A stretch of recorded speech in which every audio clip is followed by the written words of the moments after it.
Ben Burgis is a philosophy professor, columnist for Jacobin magazine, and the author of Give Them an Argument, Logic for the Left. He's the host of the podcast by the same name, Give Them an Argument, where he and his team are building a smarter, funnier, and more appealing left one episode at a time. And that is a heavy lift to build a funnier left, especially given the fact that the left has been doing a lot of canceling of funny people. Professor Burgess's new book, Canceling Comedians While the World Burns. Professor Burgess, thanks for coming on the program. You take a look in your new book at what's been called the pathologies of the contemporary left, including cancel culture, and you are encouraging leftists to consider the effect of their participation in this cancel culture and perhaps, maybe focus on our larger shared goals. What encouraged you to write this book at this time?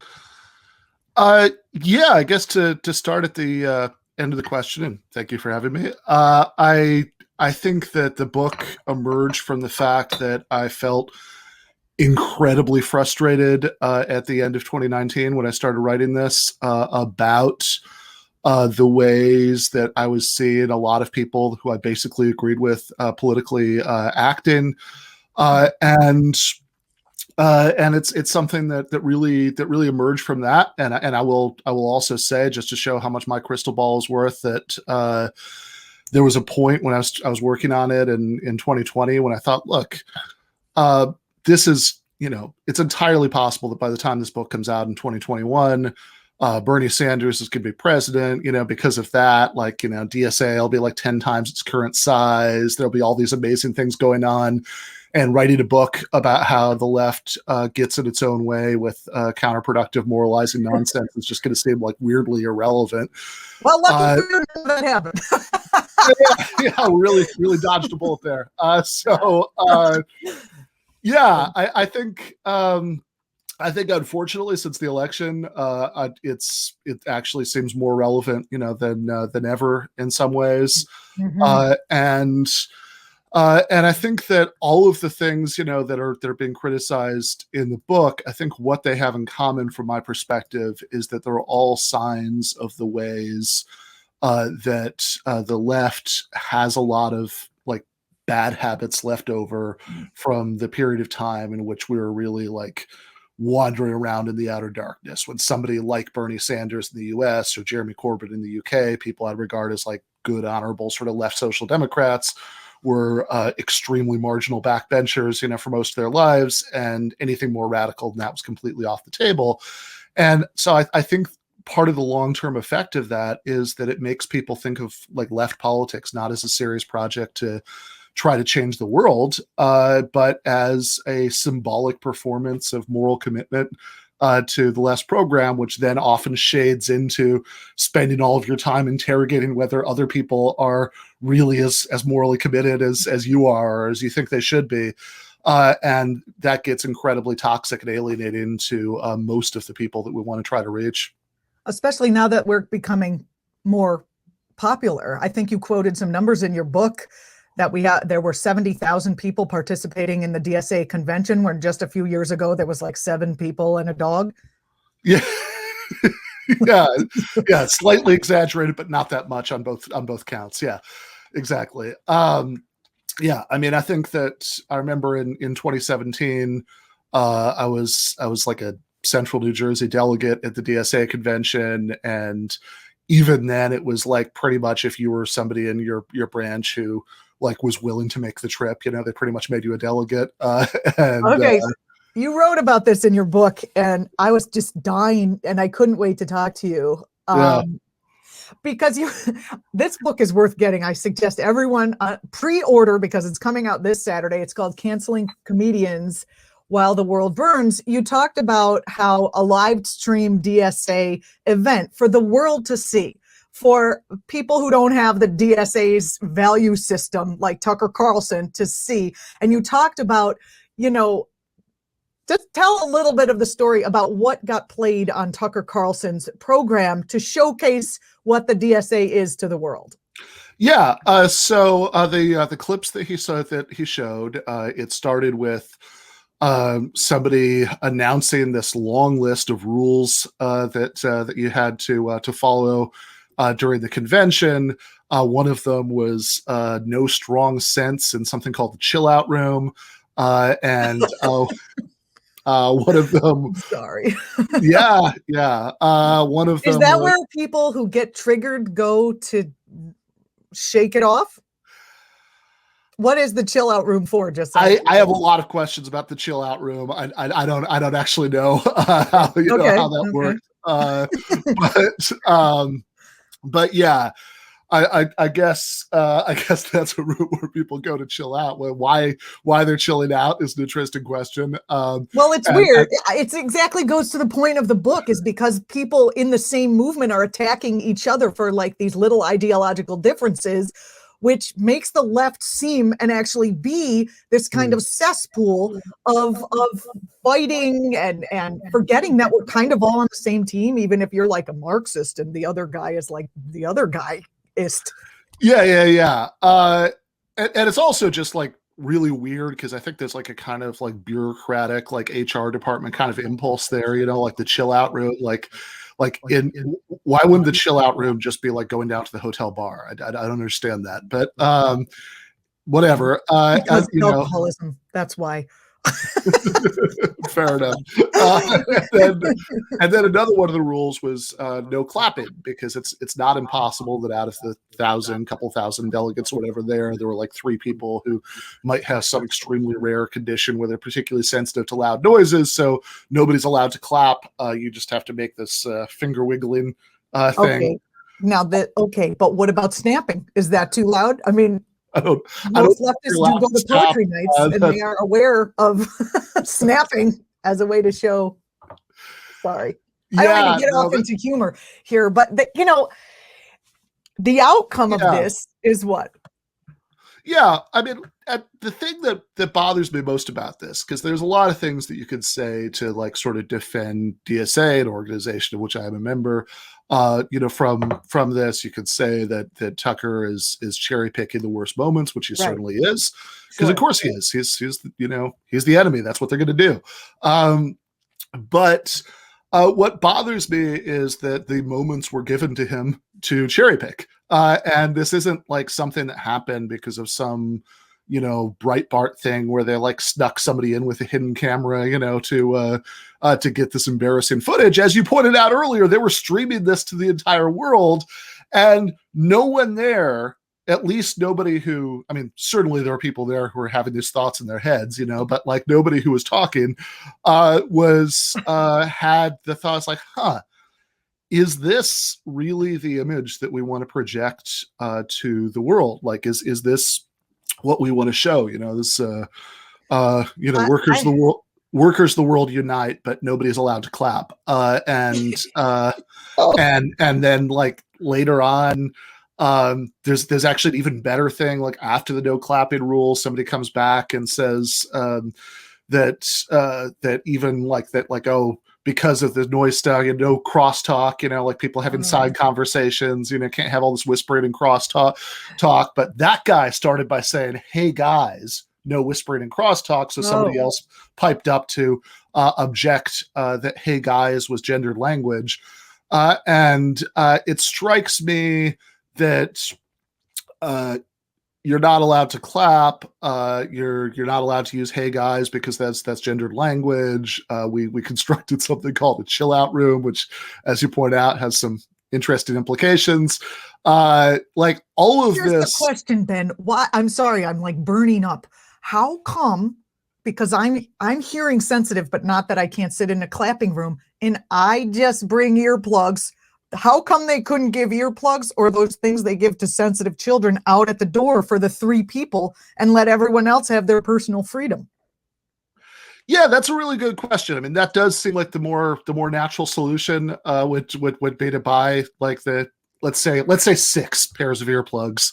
For that, like there could be as many as 6 people, who knows, who have a big problem with clapping, and that seems like a fairly natural solution, and one that wouldn't make the movement that I'd like to build look like crazy people to almost any regular person who's watching it. And I know that when I say a regular person, some people are going to insist on misinterpreting that, but like, well, you didn't say regular guys, so you're good. You're half. Okay, yeah. All I mean is a person of whatever background, whatever race, whatever sexuality, whatever, who isn't soaking in the subculture of the left. Right, that like anybody who isn't completely immersed in this is going to look at it and say that this sounds like an extremely unpleasant weekend. I don't Why? Therefore, the need for the chill out room and the hotel bar. Yeah, fair enough. Ben, I think it actually speaks to what you're trying to get at in your book, which is the fact that we have shared values and the fact that we want the people who can't stand the clapping noise to be cared for as a society. Now, to put in enormous rules so everyone has to do that, that's where, some sort of value systems diverge. But I do think that it gets at our larger shared goals, does it not? Yeah, yeah, exactly. And so the question, I think, to my mind is, how much are we prioritizing what's actually going to achieve those larger shared goals, and how much are we just trying to convince each other, maybe convince ourselves, that we really, really, really care about them? Because when I see this kind of competitive, like moral one-upsmanship, hey guys, no crosstalk. Wait a second, don't say hey guys. That seems like, and granted, I'm sure that these are the people who are talking are the 6 most intense people there. I have no doubt about that. But it bothers me that the people who are most intense about this are often the most visible faces of the movement. And I think that there is a much broader problem here, as you point out, that like manifests in a lot of other ways besides this, which is that if you primarily see politics as a matter of taking a stand, or fighting the good fight. That's a phrase that Michael Albert, is a lefty economist, has a great has a great riff on. It's just like why he hates that phrase, fighting the good fight. It's like what's like what if you're not trying to win, why bother fighting, right? Like why not just do something else? Go to the beach, and so is the goal to actually win, or is the goal just to take the most pristine possible stand against the many injustices of capitalism and imperialism and state police violence and the rest? So, like, I think a very telling incident that happened while I was still, working on the book was last year when Bernie Sanders was running for president, and he was kind of sort of endorsed by Joe Rogan. Rogan did it in a very Roganish way, and it's like, yeah, man, I think I'll probably vote for Bernie Sanders, yeah, and the Sanders campaign did the obvious thing that you would do if the most popular podcaster in the world with a vast audience of not very political people endorses you just before an important race, which is that they clipped him saying that, and they put it out like, hey, check it out, this he's supporting us, and there was this tremendous backlash. That this is terrible. This is unacceptable. That you have this deeply problematic person, Joe Rogan, and you're accepting his support. You're touting his support, and of course, a lot of that was ginned up by bad faith actors, by supporters of other candidates, but also I saw a lot of people with that Democratic Socialist red rose emoji and their Twitter handles. Who were saying, "Oh yeah, no, this is bad. Bernie shouldn't have accepted, this guy's support." And there were people in left media, who were saying things like that. And it's a very small example, but I think it's a telling example, because it's like, as far as this question of whether you care more about the alleged goal of your political activity or whether you care more about showing just how pristine your support of that goal is, because I would understand the objection if there'd been some sort of process of negotiation and, you know, Bernie had agreed to drop some points from his platform in exchange for the Rogan endorsement, you know, said, oh, no, we're not going to, you know, fund trans people's healthcare anymore. You know, like we're going to get rid of that in exchange for, you know, Rogan's endorsement. Okay, then I'd understand the objection.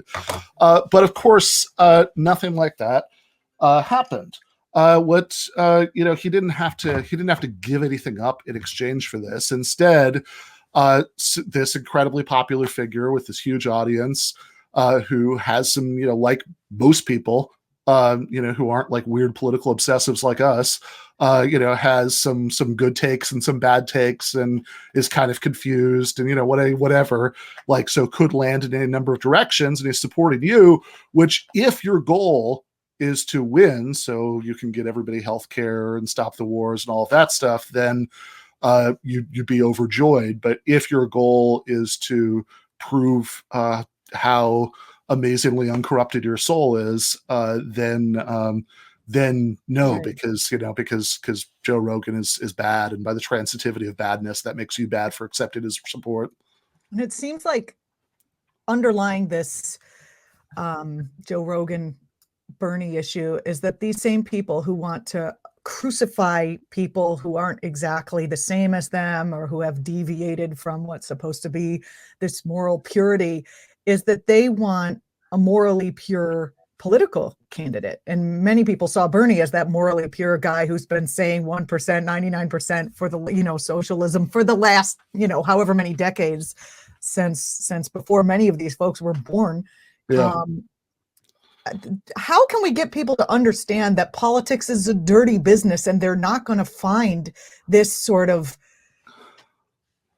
you know, clean, pure candidate that they can love, and to get people to really focus on the principles that they want? They want Medicare for all. Who's going to be closer to that? Trump, Biden, Bernie, Warren, who, you know, who, that kind of thing. Yeah, I mean, it really is almost like that.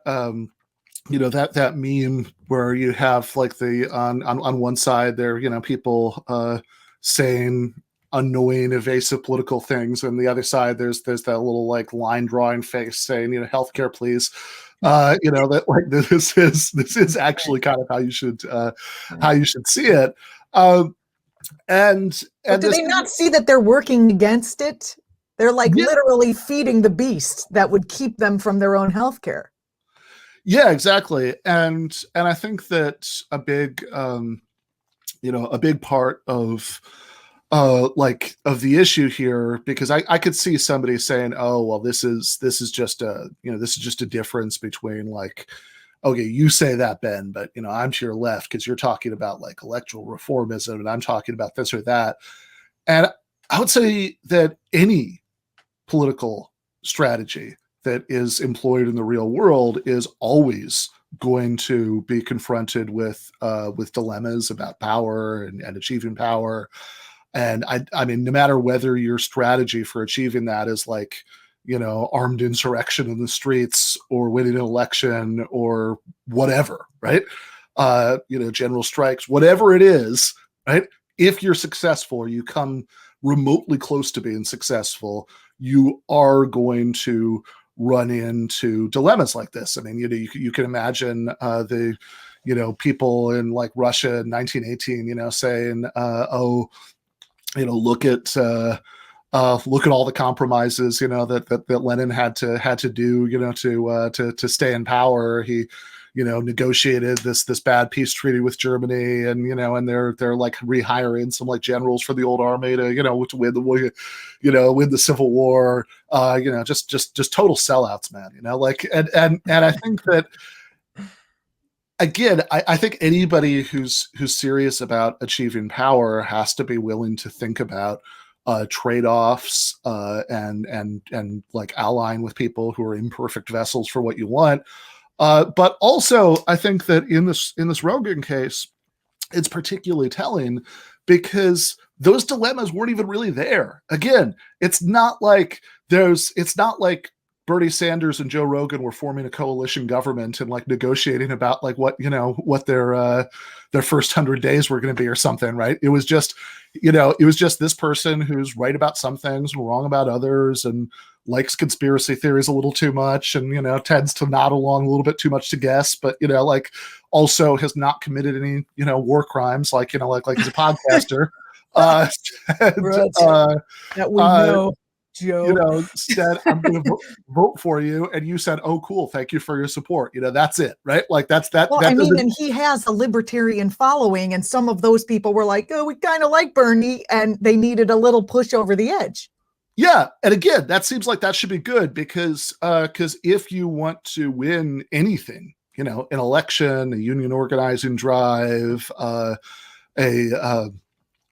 general strike, revolution, anything, right? Then you have to get the support of lots of people, who wouldn't necessarily be expected to support you. When people who could go in a couple of different directions go in yours, that's when you've won.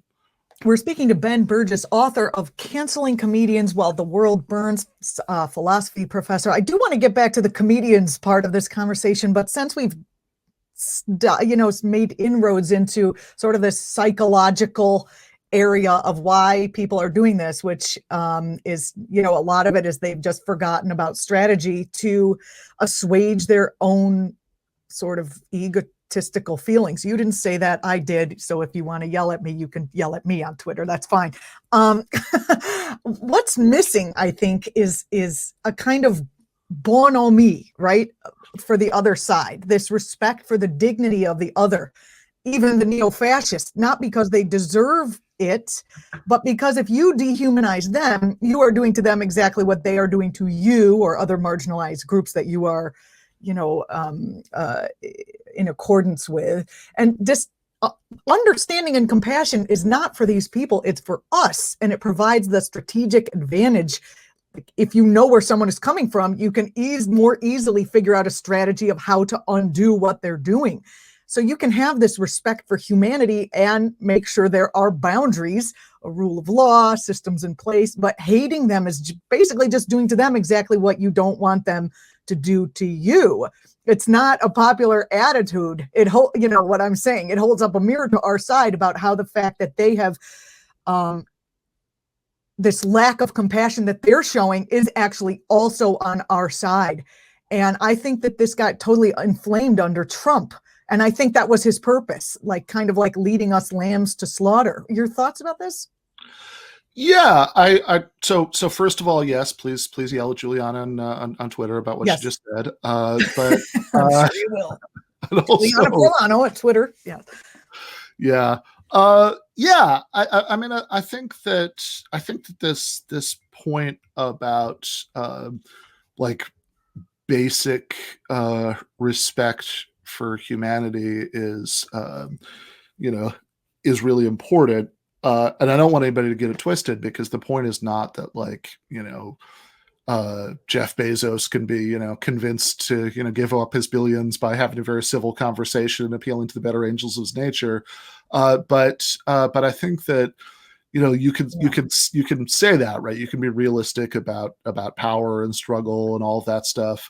But also keep the focus on, the inherent worth of the human. Sorry. Yeah, exactly. So I think this is one of the things that inspired me to write the book, because it bothered me so much. Was in fall of 2019, I guess. Jordan Peterson, who's somebody who I have I've spent an enormous amount of time, criticizing all the stupid shit that he always says.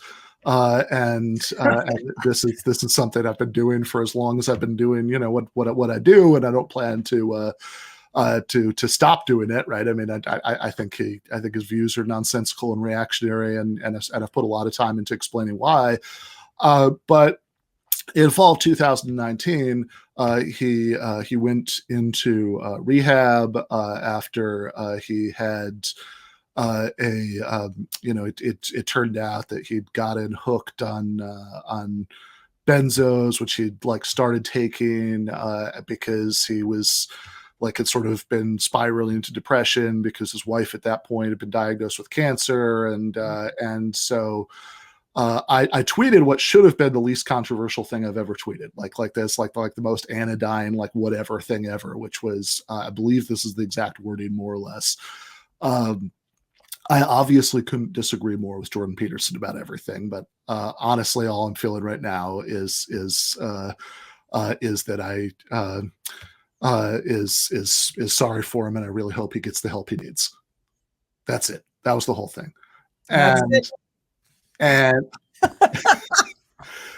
the ensuing pile-on of people saying, "Oh my God, Ben is defending, this awful, bigoted piece of trash, Jordan Peterson," was really threw me for a loop. Right, I think maybe naively I was not expecting that would be the result, that this many people who liked what I did would be actually outraged by that tweet, to the point where like somebody actually called in to the Majority Report because I was at that point that was co-hosted by Michael Brooks, and I did a segment on the Michael Brooks show. I had absolutely nothing to do with the Majority Report, but somebody still called into the Majority Report to complain about my tweet.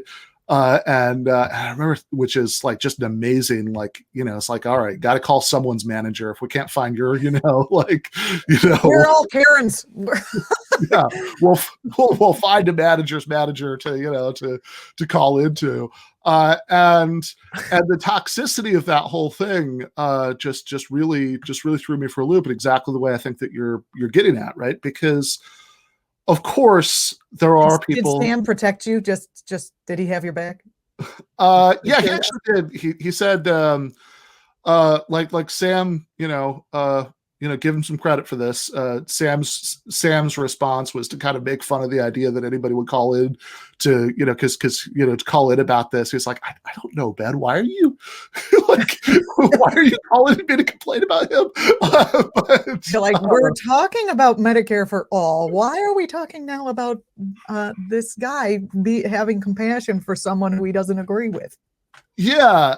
And I'll say it's a jump that people have to make. It's much easier to just be mad, and we have lots of reasons to be sure, of course, angry. But anger, and rage is the first. It's the first instinct of the powerless in the face of inhumanity.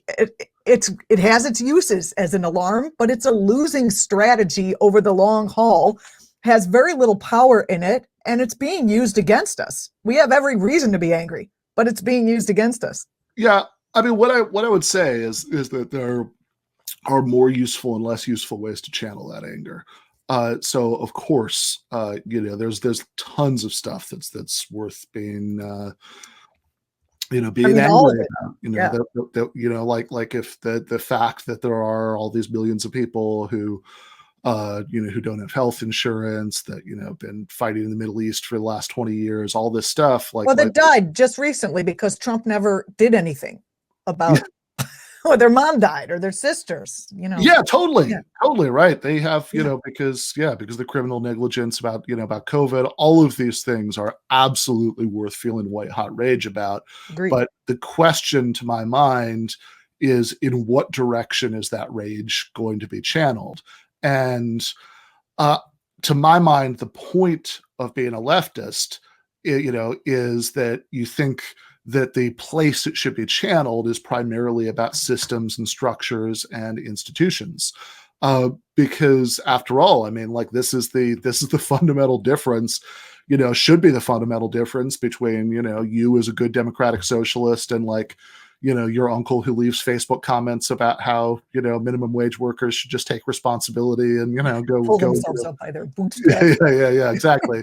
That you're not focused on the sort of character of individuals. You're focused on systems. And of course, you understand that there are individuals who will fight very hard to defend their privileges within institutions, and they need to be defeated. But your focus is on is on defeating them in their institutions, and not on and not on the question of individual moral character, which is certainly what's going on there. Because I mean, I don't think anybody who got mad at that thought I suddenly started to agree, with Jordan Peterson. It's that like I didn't want to murder him. Yeah, well, yeah, exactly. I feel, I mean, without getting too personal, right? I mean, there are people that I care about, who struggled with drug addiction, and it's something, and I feel bad for anybody who's dealing with that, which is not the lead, which is, by the way, one of the many reasons that I want to have a better, healthcare system, so that so that everybody can get the kind of treatment, that people who are more privileged like him were able to get. But I basically, I basically like and want what's best for people as individuals, and I think that this focus on who is on, like, the sort of not just saying, okay, here's why Jordan Peterson is wrong. Here's the explanation of why he's wrong. Let's argue against it. Let's try to convince people he's wrong. Or here's this like bad thing that he supports politically. Here's how we can defeat it. But on, you have to feel a certain way about him as an individual. I mean, I always think of something that Adolf Reed said when, he was on the Michael Brooks show, which was that this is just too Protestant a way of approaching politics. It seems to be all about who's going to heaven and who's going to hell. That shouldn't be the point. I was just about to ask you about that. Your chapter 8, the genealogy of left moralism, talks a little bit about the religious roots of, some of this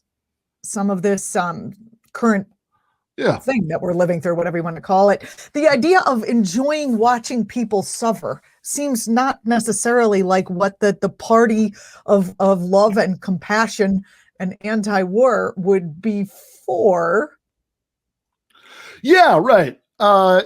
Exactly. And I think that there's a certain sense, what I talk about in that chapter is that, like Mark Fisher, who was a British cultural theorist, wrote this essay, Exiting the Vampire Castle. I talk about a bunch of the book. In that essay, he has a line about how, there's a certain sense in which this stuff, right? Well, like that we've been talking about, like, which is roughly the sort of cancel-y trends in the larger culture, which I would argue is just kind of a disease of neoliberalism that impacts the whole spectrum, but specifically the way it manifests on the left, which is what I care about because I want it to win. Fisher says in that essay that it's that this is. He said, Nietzsche said that, eventually we get something that was worse than Christianity, and here it is. And so what I talked about in that chapter is, well, in what sense could you say it's worse? It's certainly not worse, and it has like a, worse track record, because like as much of this stuff bothers me, it certainly doesn't hold a candle to like the Spanish Inquisition or gay conversion therapy or anything like that. But I think the sense in which it's worse is that, like, God, at least in Christianity, they at least they believe in like forgiveness and redemption theoretically, and it seems to me that a lot of online cancel culture is premised on precisely rejecting that exact thing. I think like that there is a sense in which, look, as I'm, there are people who I like very much, like Cornel West, who are Christian socialists. I'm an atheist, whatever. But like at least, who doesn't like Cornel West? Who's on the left? There's nobody. Everybody. What's not to like? Of course. I mean, I was, I always remember when, during the election, he spoke at an event in South Carolina, and he was, like he's the most intense person in the world. He's talking about, this magnificent vanilla brother, Bernie Sanders. And And I remember watching that with Michael and telling him that just once before I die, I want Cornel West to call me this magnificent vanilla brother Ben Burgis. But get him on the podcast. But in any case, but whatever you think about Christianity, like at least hate the sin but love the sinner is better than hate the sin and the sinner is literal trash. Which is what I see a lot more of on left Twitter. So like just a small example of I think how this often works and why it bothers me. So like Jen Kuger from the Young Turks is somebody I don't necessarily agree with on everything. His politics are not exactly my politics, but he's somebody who started that network. He did more than anybody else, I think, to start Justice Democrats, which was responsible to a great extent for electing Squad to Congress. But way back when, like 20 years ago or more, maybe, he was a young conservative, and this is long enough ago that this was taking place on blogs, mm-hmm. And he wrote blog posts where he said stupid shit, as conservatives are prone to do, and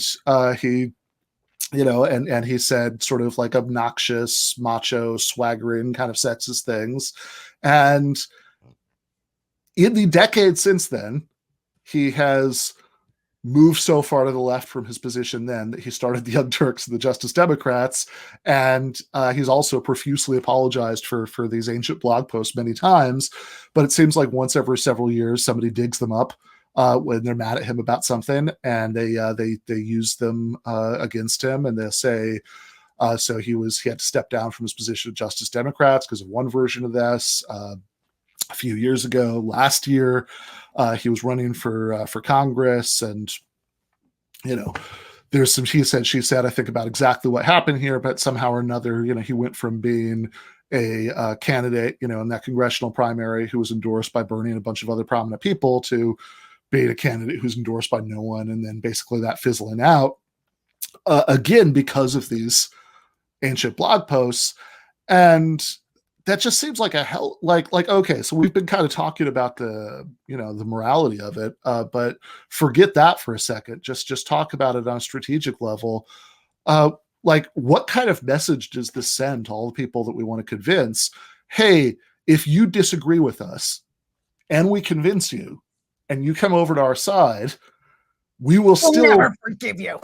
Reserve the right to hold the fact that you once disagreed with us against you until the end of time, anytime it's convenient to us. Yes. That is a hell of a sales pitch. Yes.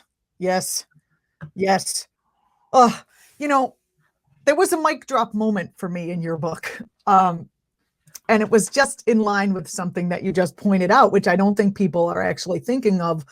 I can't imagine anyone's going to disagree with what you just said. Anyone on the left is going to disagree, but are they going to actually apply that knowing to their own behavior? That hopefully your book will convince them to do that. One of the mic drop moments for me in your book, and I'm going to quote your book here. I pulled a little piece out, but the quote is, the larger subject of which canceling comedians is a representative example is a cluster of left pathologies that include hysteria about minor political differences within the left, to the bad habit of framing what happened? What's up? Uh-oh, hold on. My computer I'm so thrilled you're still there because my computer just somehow shut off. I will edit that back. Let me just. Okay, no great. I was like, no, this is not the best discussion ever. Okay. All right.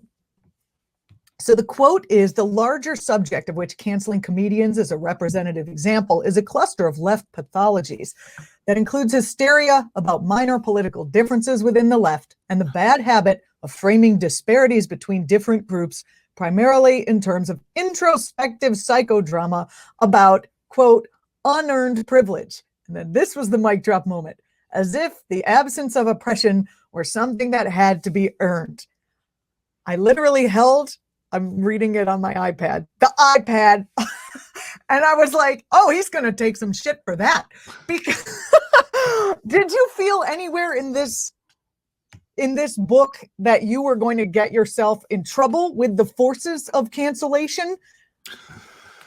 Yeah, I think that probably like a lot of this stuff is, you know, like that I say in the book, I've been saying elsewhere, and there are people, certainly there are people on the left who don't like it, and by extension don't like me. But I think that, like, there's a lot of stuff that they sort of read and be like, yeah, okay, you know, that's what Ben would think. But I think probably the part that that I've most been kind of dreading, you know, since I'm sure, like, look, I'm sure that there are people who will cut out little sentences and phrases, you know, from this, and, you know, screenshots and in chapters throughout the book, and that'll be a thing. But if That's I had the particular, that's the one, as if the absence of oppression were something that had to be earned. That's it. You're going to be the subject of, you know, women's studies classes for the next 1800 years. Yeah.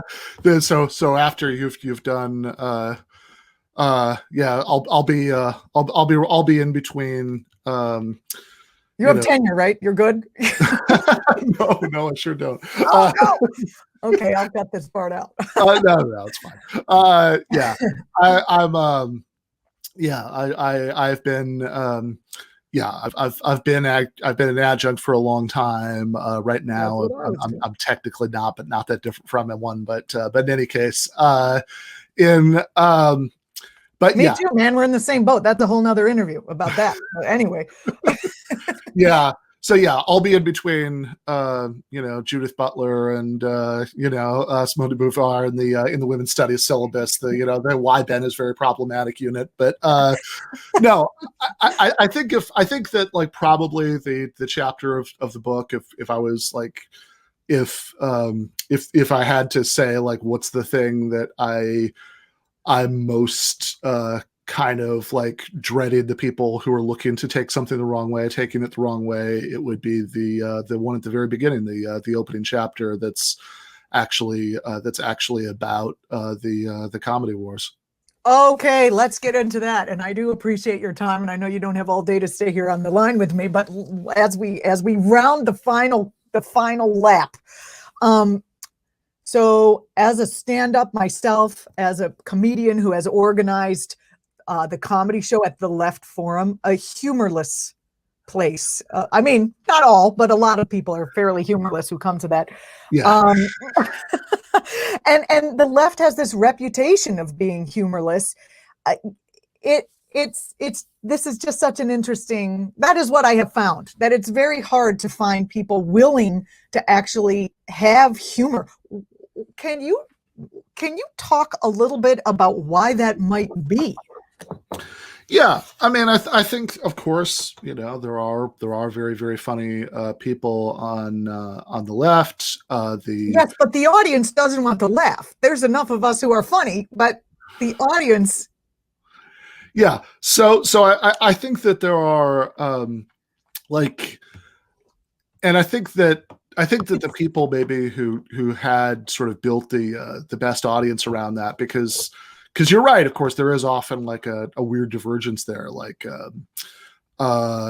you know, Jimmy Dore was originally a comedian, but what he does on his show isn't be funny. What he does is scream red-faced into the camera. It used to be funny. I was actually on TYT with him at the same time when we were, So, yeah. I mean, it's, yeah. So, yeah. Actually, I was going to ask you about Jimmy Dore, but again, I think that's a whole other conversation. Yeah, I mean, it might be a longer conversation. I mean, I think that he's a, although I think that, you know, I mean, I think a lot. He hasn't been canceled by the left, has he? His particular, I mean, he's very polarizing. I think there are a lot of people who love him. There are a lot of people who hate him. I think it's. I think it's probably not a state secret that I'm not particularly a fan, but I feel like he's not doing much to help us. Yeah. That's my concern. You know, he makes a lot of excellent points, but always pointed at the liberals. But I think we've lost that idea of like, I am telling you this because I love you and I want you to win. I'm not sure that's the case anymore. Yeah. So I mean, Anyway. I think there are people who you know have built up audiences on the left in part by being very funny. You know, I mentioned the late Michael Brooks a couple times. I think he'd be the obvious example. Although I also I think that being sort of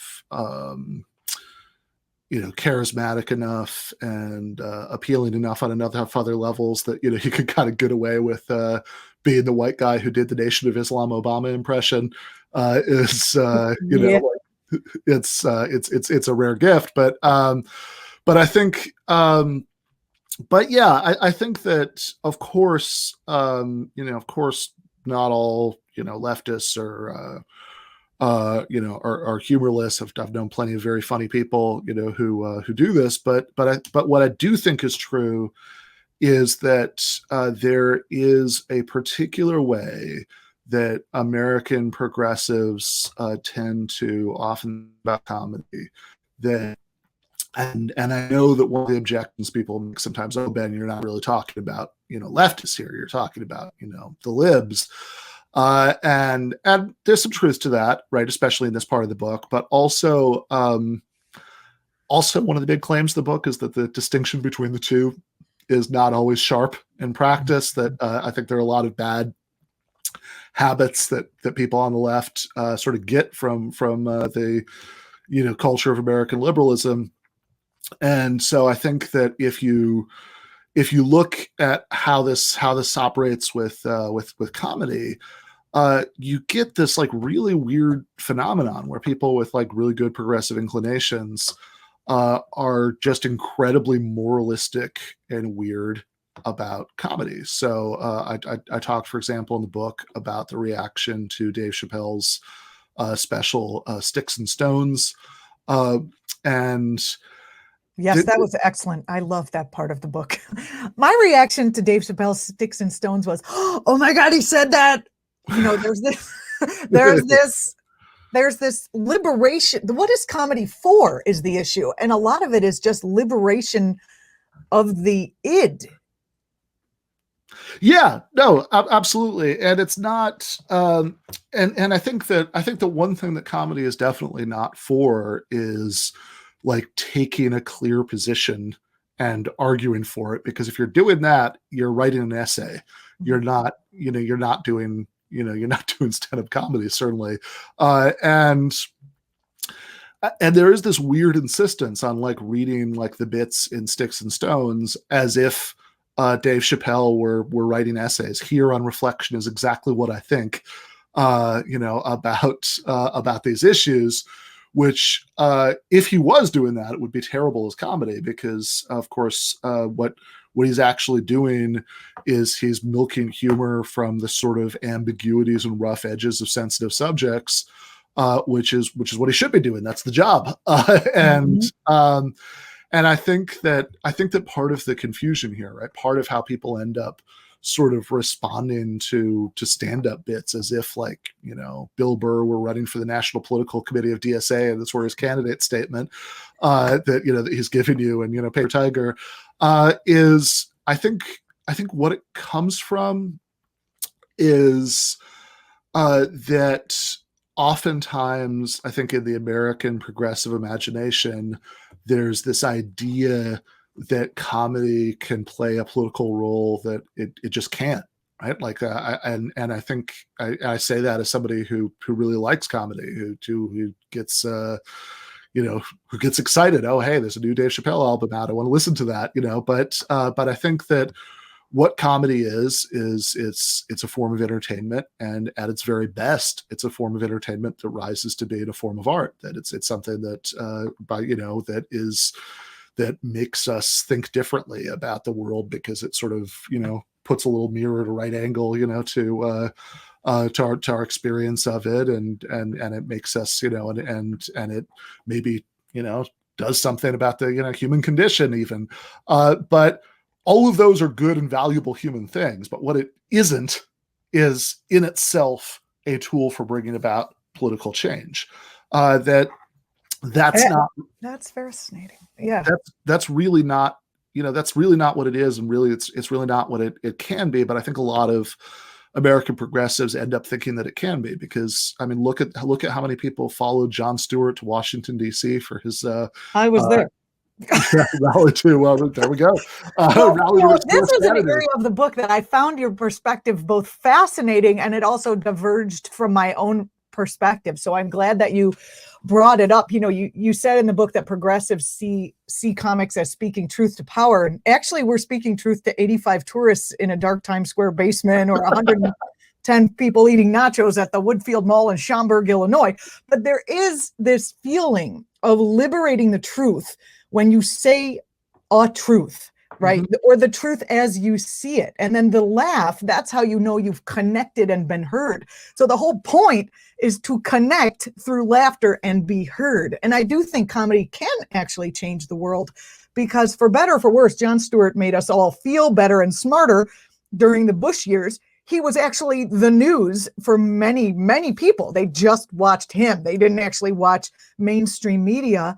And he helped to kind of, I don't want to use the word instigate because it makes it sound bad, but he highlighted why there should be a deep mistrust of mainstream media outlets. Now, for better or for worse, it's a Pandora's box, because this has enormous repercussions for today. Vaccine skepticism, is one of the main things that's happening. And we have very good reasons for not trusting our mainstream media, which I don't have to go into with you. But I do really think that there are comedians who are pointed in the direction of trying to help, using their art to make a statement that might be helpful in the current political moment. And I also did go to that thing, and I was very disappointed. The rally for sanity, and what you wrote about it perfectly. What they asked for was to be sane. And I think, I think people, they came for a rally because they wanted to rally around the types of things that they were hearing, maybe media policy or something, the types of things they were hearing on the Colbert Report, on the Daily Show with Jon Stewart, those issues that were being brought up, they wanted to rally around, but it turned out to basically just be a comedy show. My thought is perhaps Viacom was benefiting from the Bush administration. Viacom is where their shows are. And I just kind of got the sense that they were not going to be allowed to, have their own lefty insurrection on the mall for corporate reasons. So they had a show, and I know a lot of people left there feeling disappointed.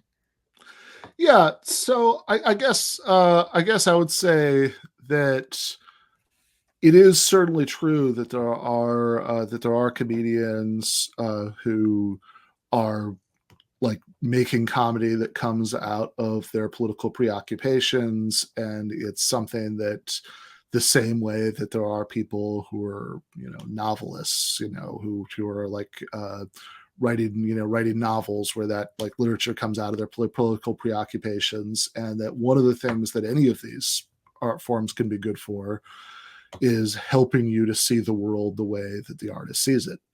And that might play a role, in some people's political evolution, for sure.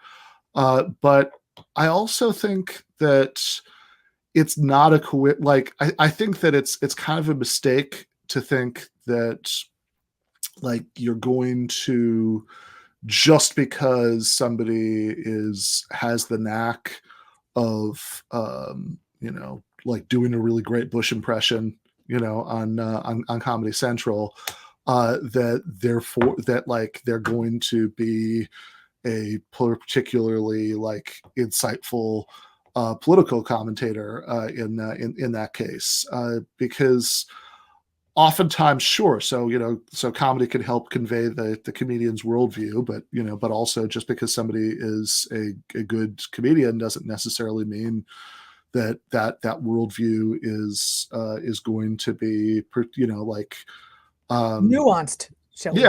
Yeah, nuanced or even just like particularly right. Like I think like I don't know, a lot of my favorite comedians, I think when they start talking about politics, they're just annoying liberals, and I think that's kind of okay, because even though it can play that political role the same way. Again, the far left is not going to comedy shows, and we are business people. We need an audience in order to do our business. They're going to DSA meetings and helping people not get kicked out of their homes, doing very important work, not showing up necessarily at the comedy show. Yeah, fair enough. But I would also just say that, like, since I do think that that speaking truth to power in that way has sort of limited limited value, and that's the kind of liberal fantasy of how comedy is going to work. Speaking truth as you see it can certainly help some people connect with with how you see the world.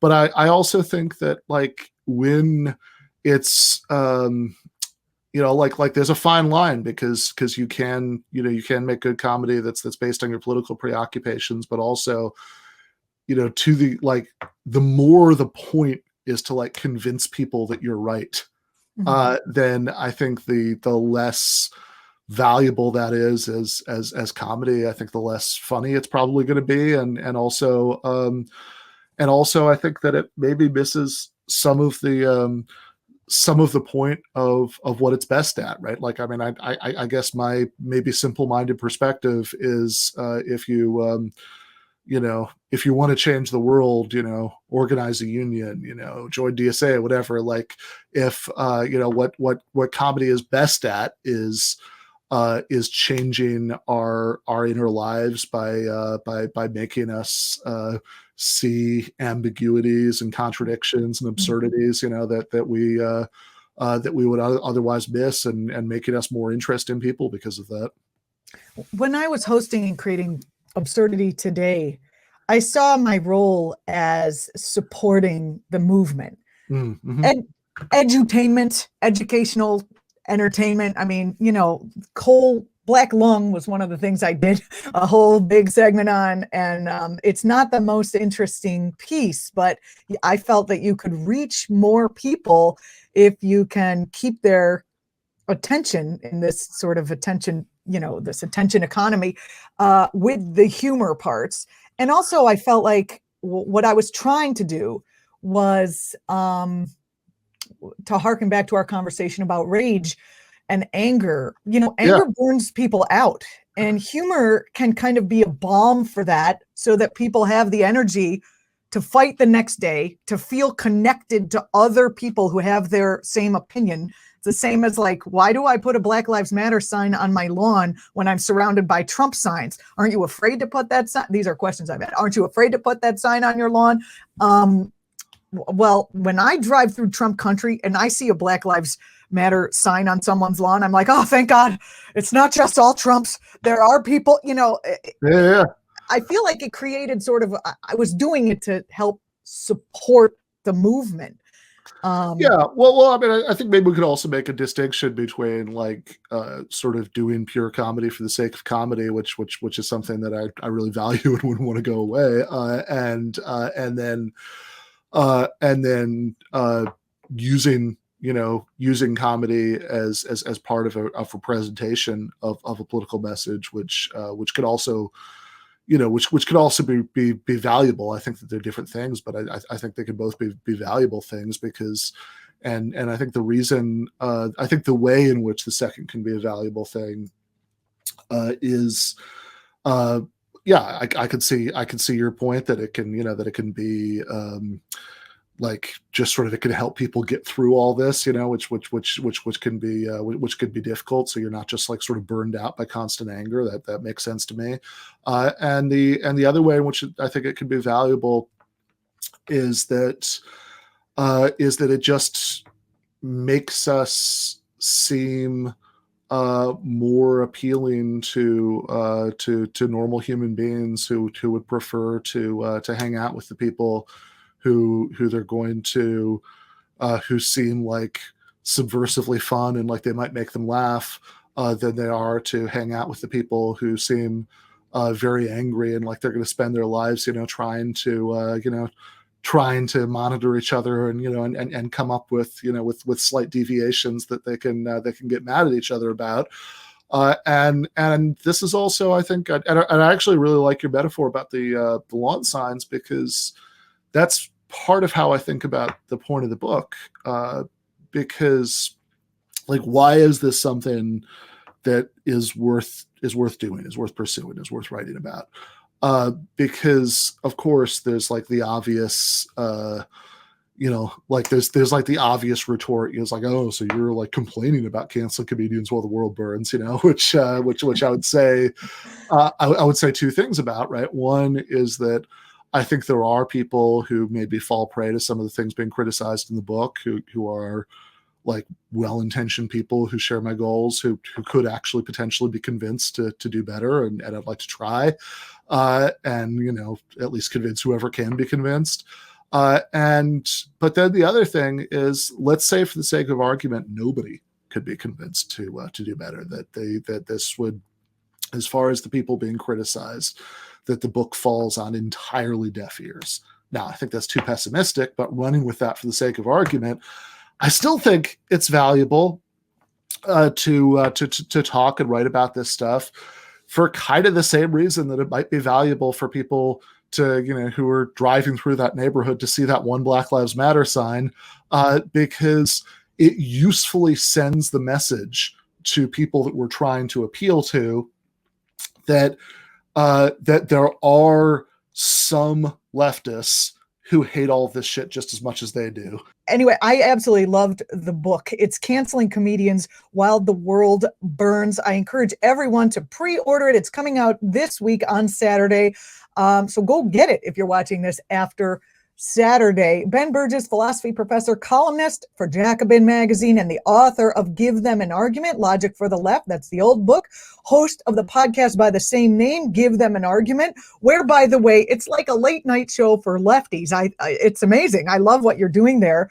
And the new book, Canceling Comedians While the World Burns, comes out again on Saturday. Thanks a lot for this conversation. Thanks for joining us, Ben. All right. Thank you so much, Julianna. You're watching Act TV. Stay with us.